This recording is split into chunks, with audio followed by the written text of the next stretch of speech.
welcome to my YouTube channel. So in today's video, we are going to discuss about the MCQs or multiple choice questions with solutions of class 9th Science Chapter 9 or Physics Chapter 2, which is Force and Laws of Motion. So let's begin.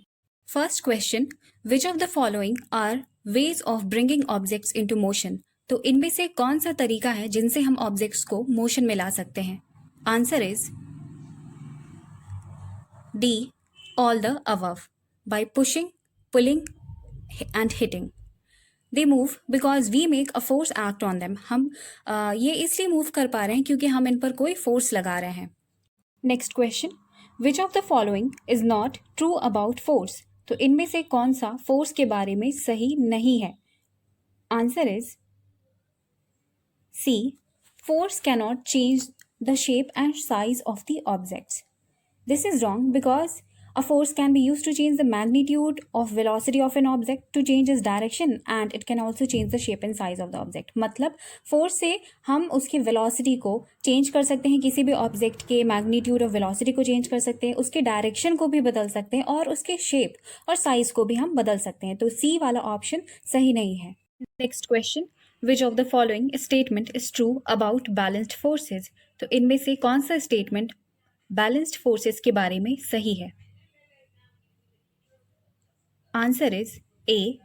They do not change the state of rest और of motion of an object.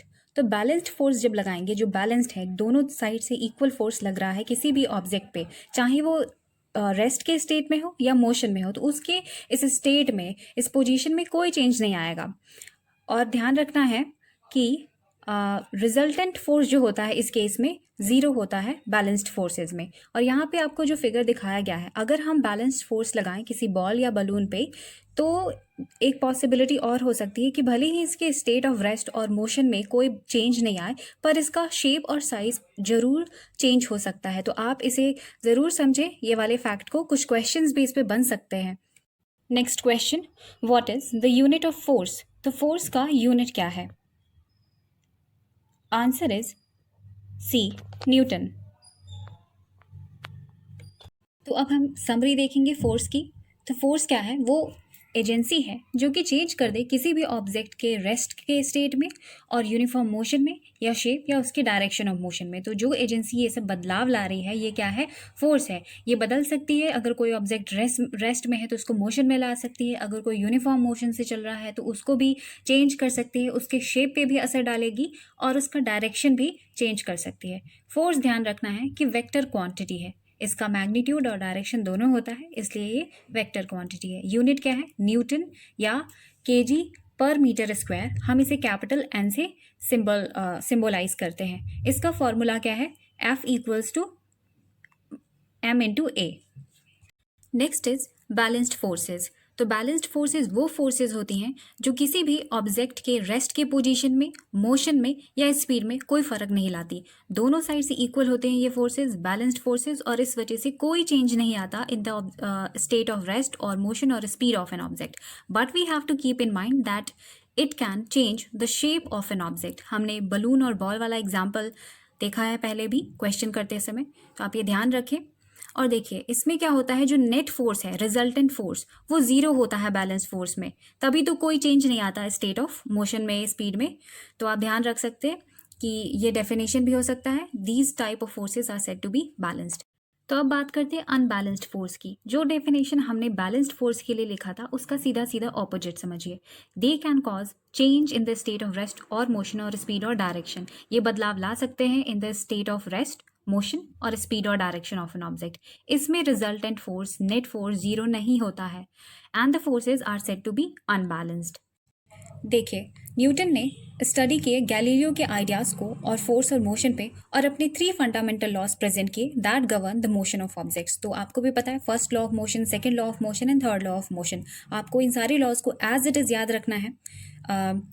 पहला law of motion कहता है कि कोई भी object अपने rest के position में या यूनिफॉर्म मोशन में इन अ स्ट्रेट लाइन कब तक रहेगा? जब तक कि उस पर हम कोई भी अप्लाइड फोर्स नहीं लगाएंगे, जब तक उसको फोर्स नहीं किया जाएगा इस पोजीशन को, इस यूनिफॉर्म मोशन के स्टेट को चेंज करने के लिए. तो आप इसे यहाँ से पूरा लर्न कीजिए। इस लॉ को हम क्या कहते हैं, लॉ ऑफ इनर्शिया भी कहते हैं। और इनर्शिया क्या है, the tendency of undisturbed objects to stay at rest और to keep moving with the same velocity is called inertia.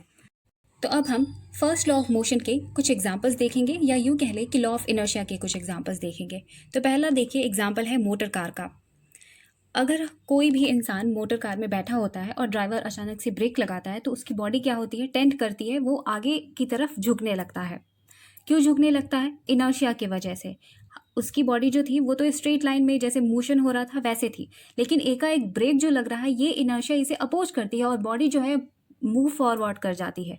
ठीक है, ये टेंडेंसी होती है इनर्शिया की। और इस वजह से क्या होता है कि सेफ्टी बेल्ट्स पहने जाते हैं, लगाए जाते हैं सीट बेल्ट्स, ताकि कोई इंजरी ना हो। तो अब हम बस का एग्जाम्पल देखेंगे। An opposite experience is encountered when we are standing in a bus and the bus begins to move suddenly. देखिए बिल्कुल उलट एक्सपीरियंस होता है जब कोई भी बस में खड़ा होता है और बस अचानक से मूव करने लगे। तो जो स्टैंडिंग है बॉडी वो तो अपोज करेगी और वो क्या करेगी, it will tend to fall backwards and this is because of inertia. ये देखिए, this is because the sudden start of bus brings motion to the bus as well as to our feet in contact with the floor of bus, but the rest of our body opposes this motion because of its inertia. और एक और example है, a motor car makes a sharp turn at a high speed we tend to get thrown to one side. ये सब भी कैसे explain कर सकते हैं, इनर्शिया के वजह से। ठीक है, और भी बुक में क्वेश्चन के फॉर्म में दिए हुए हैं कि पेड़ से लीव्स क्यों फॉल करते हैं, पत्ते क्यों झड़ते हैं पेड़ से, तो ये सब इनर्शिया की वजह से होता है। आप वहाँ से ये सब कवर करें। तो ये एग्जाम्पल्स इतना इंपॉर्टेंट क्यों है, देखिए आपसे क्वेश्चन पूछ लिया जाएगा, ये कंडीशंस दे दी जाएंगी और पूछा जाएगा कि कौन सा लॉ ऑफ मोशन इन्हें एक्सप्लेन करता है, क्यों ऐसा होता है, तो इनर्शिया की वजह से होता है ये सब। और क्या पूछ सकते हैं ये लोग कि आपको कोई कंडीशन दे दिया जाएगा कि इस डायरेक्शन में बॉडी मूव करे या उस डायरेक्शन में, और जो उसमें बॉडी है वो इनर्शिया की वजह से कौन से डायरेक्शन में फॉल करेगी, कौन से डायरेक्शन में झुकेगी, तो ये सब बैकवर्ड्स की फॉरवर्ड क्या है, तो ये सब आपको पूछा जा सकता है। Next question. An opposite experience is encountered when we are standing in a bus and the bus begins to move suddenly. Now we tend to fall backwards. Which law of motion explains it? तो हमें एक opposite direction में experience होता है जब हम किसी भी बस में खड़े होते हैं और बस अचानक से मूव करने लगे, तो हम क्या करते हैं कि फॉल करने लगते हैं बैकवर्ड डायरेक्शन में। तो इस कंडीशन को कौन सा लॉ ऑफ मोशन एक्सप्लेन करता है? Answer is A. First law of motion या law of inertia. Next question. Inertia of an object is measured by its. तो inertia को कैसे मेजर किया जाता है? Answer is B. Mass. Inertia of an object is measured by its mass, और mass is the measure of inertia. Quantitatively, the inertia of an object is measured by its mass. ठीक है, हम quantitatively inertia को कैसे measure करते हैं? उसके mass से। Heavier or more massive objects offer large inertia, और हम ये भी कह सकते हैं कि more mass means more inertia. Next question. Who introduced the property of momentum? तो momentum की property को किसने introduce किया था? Answer is A. Newton. Question. The momentum P of an object is defined as. तो हम momentum को कैसे define करते हैं? Answer is B. The product of its mass m and velocity v. आपको भी पता है momentum को हम कैसे लिखते हैं, फॉर्मूला इसका P equals to mv. Next question. What is the SI unit of momentum? तो momentum का SI unit क्या है? Answer is C. Kilogram metre per second. इसे ऐसे लिखना चाहिए, kg metre per second. Next question. While catching a fast moving cricket ball, a fielder in the ground gradually pulls his hand backwards with a moving ball. In doing so, the fielder, हमने ये observe किया है कि जब भी एक fielder fast moving cricket ball को catch करता है तो वो अपने हाथों को पीछे बैकवर्ड्स ले जाता है, और वो ऐसा क्यों करता है? Answer is B. Decreases the rate of change of momentum. देखिए, अगर एकाएक फील्डर बॉल को कैच करता है तो जो वेलोसिटी है बॉल की वो एकाएक सडनली स्टॉप होगी और बहुत ही कम टाइम इंटरवल में, जिसका इम्पैक्ट बहुत ज़्यादा होगा उस फील्डर के हाथों पर और हो सकता है कि वो हर्ट हो जाए। इसलिए वो अपने हाथों को बैकवर्ड डायरेक्शन में पुल करता है और टाइम को इंक्रीज करता है, और टाइम इंक्रीज कर रहा है मतलब कि वो rate of change of momentum के रेट को डिक्रीज कर रहा है। तो ये रीज़न है इसके पीछे। तो देखिए इस पैराग्राफ में इसको बहुत ही अच्छे से एक्सप्लेन किया गया है और भी एग्जाम्पल दिए गए हैं, जैसे कि in a high jump athlete event the athletes are made to fall either on a cushion bed और ऑन अ सैंड बेड। क्यों? क्योंकि वही हम कह रहे हैं यहाँ पे टाइम को इंक्रीज किया जा रहा है, जिससे rate of change of momentum decrease हो रहा है। This decreases the rate of change of momentum and hence force, और फोर्स भी। तो आप यहाँ से और भी इस टाइप के क्वेश्चन आ सकते हैं, तो आप इन्हें यहाँ से प्रिपेयर करें। Next question. The second law of motion states that the rate of change of momentum of an object is proportional to।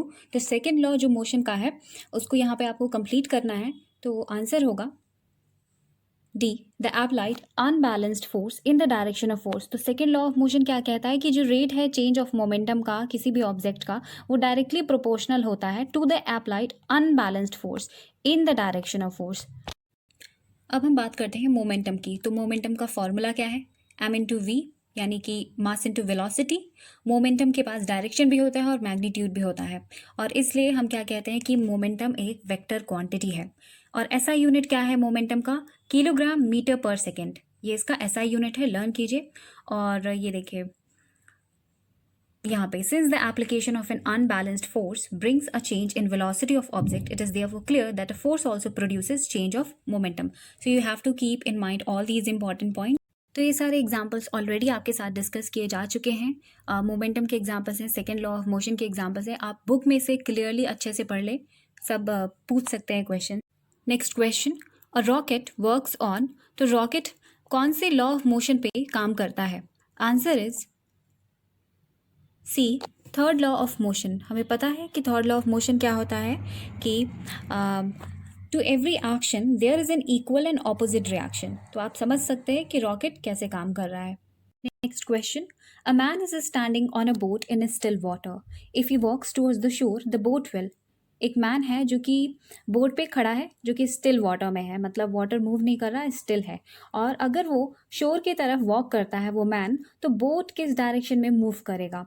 ठीक है, तो हम यहाँ इसे एक्सप्लेन करेंगे with third law of motion, that is to every action there is equal and opposite reaction. तो अगर ये आगे बढ़ रहा है मीन्स ऑपोजिट डायरेक्शन में फोर्स लग रहा है, तभी आगे बढ़ रहा है, तो बोट जो है वो किस डायरेक्शन में मूव करेगा? It will move away from the shore.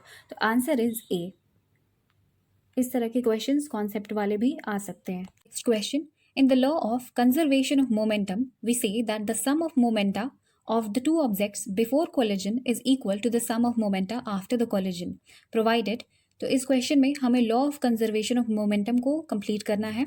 तो इसमें कहा गया है कि जो सम है मोमेंटा का, momenta is the plural form of momentum of two objects, collision से पहले वो बराबर होता है to the sum of momenta after the collision provided. पर एक कंडीशन है, और वो क्या है? Answer is B, there is no external unbalanced force acting on them.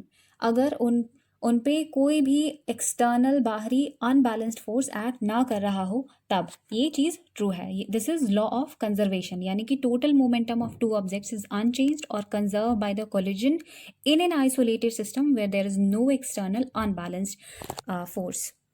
Next question, it is difficult to walk on ice because of. तो ice पे walk करना डिफिकल्ट होता है क्योंकि answer is A, absence of friction. Friction के absence के कारण ice का जो सरफेस है वो बहुत ज़्यादा स्लिपरी हो जाता है, और इसलिए हम ठीक से वॉक नहीं कर पाते हैं उस पर। Next question, the law which defines force is. वो कौन सा लॉ है जो कि फोर्स को डिफाइन करता है? Answer is C, Newton's second law. तो ये देखिए कैसे mathematical formulation of second law of motion, यहाँ पे हम कैसे फोर्स के फॉर्मूला को डिराइव करते हैं, ये बुक में पूरा एक्सप्लेन किया हुआ है। और साथ ही आपको यहाँ पे फोर्स के बारे में भी बताया गया है कि 1 यूनिट फोर्स क्या है, डेफिनेशन, और is the amount that produces 1 metre per second in an object of 1 kg mass. और यहाँ पे इसका यूनिट भी बताया गया है, kg, metre per second square, और न्यूटन, जिसका सिंबल क्या है? Capital N। और यहाँ हमने डिराइव किया है फोर्स को। Next question, A and B are two objects with mass 6 kg and 34 kg respectively. यहाँ पे 2 ऑब्जेक्ट्स हैं, एक है ए जिसका मास है 6 kg और दूसरा है बी जिसका मास है 34 kg। हमें बताना है कि इन ऑब्जेक्ट्स का किस ऑब्जेक्ट का इनर्शिया ज़्यादा है। आंसर होगा B has more inertia than A. हमें पता है कि इनर्शिया को हम उसके मास से मेज़र करते हैं और मोर इनर्शिया मीन्स मोर मास, इसलिए बी जो है जिसका वेट ज़्यादा है 34 एज़ कम्पेयर टू ए, तो हम कह सकते हैं कि बी का इनर्शिया ए से ज़्यादा है। Next question, 1 Newton is that force which produces an acceleration of dash meter per second square in a body of mass 1 kg। तो हमें बताना है यहाँ पे क्या वैल्यू आएगा कि 1 यूनिट फोर्स का हमें पूछ रहा है कि वो कितना एक्सेलरेशन प्रोड्यूस करता है एक बॉडी में जिसका मास है 1 kg। आंसर होगा A1। फॉर्मूला में भी पुट करके देख सकते हैं।